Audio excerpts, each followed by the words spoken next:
Bonjour, ici Sébastien d'actualité-dvd.com et aujourd'hui je vais vous parler du film Narcopolis de Justin Trefgarn avec Elliot Cowan, Elodie Young et Jonathan Pryce. C'est un film distribué par Metropole Film et sorti en magasin le 22 septembre 2015.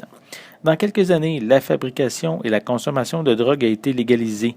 Les Drex sont une unité d'élite créée par un service de police débordé qui a pour mission de garder les revendeurs du marché noir loin des rues et les compagnies autorisées à la distribution riche. Quand Frank, un Drek et ancien toxicomane, est appelé à enquêter sur un cadavre non identifiable, il établit une connexion avec le plus grand et le plus puissant producteur de drogue de tous, la société Ambro.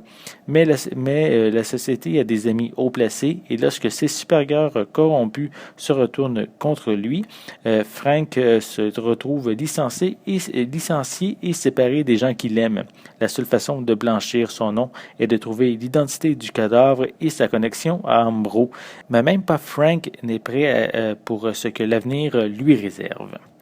Narcopolis propose quelques idées intéressantes dans ce suspense techno. Le réalisateur britannique situe son histoire à Londres dans un futur pas trop lointain.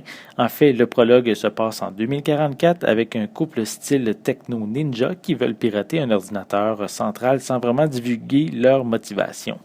La suite de l'histoire se passe 20 ans plus tôt et expliquera les événements qui mèneront à se présenter au début du film.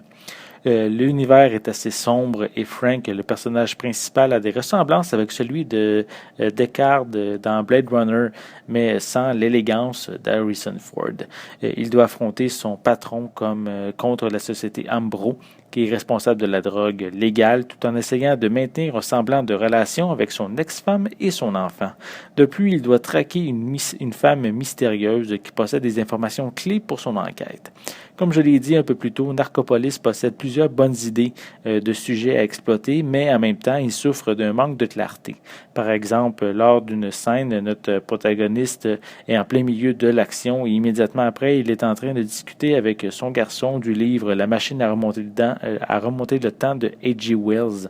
Ce n'est pas vraiment confus, mais il y a des trous pour nous emmener doucement d'une scène à l'autre.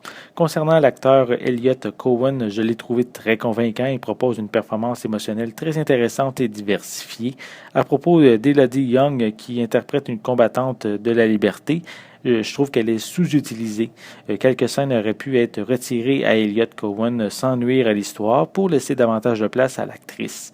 Pour ce qui est de Jonathan Pryce, qui interprète un scientifique qui a des aversions sévères aux radiations de cellulaire, il n'a malheureusement pas un très grand rôle et je trouve ça un petit peu dommage.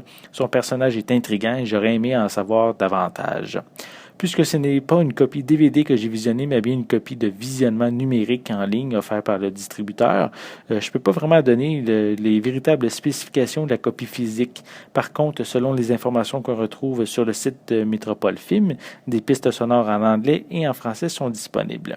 Pour les suppléments, malheureusement, je n'ai pas accès à ces informations.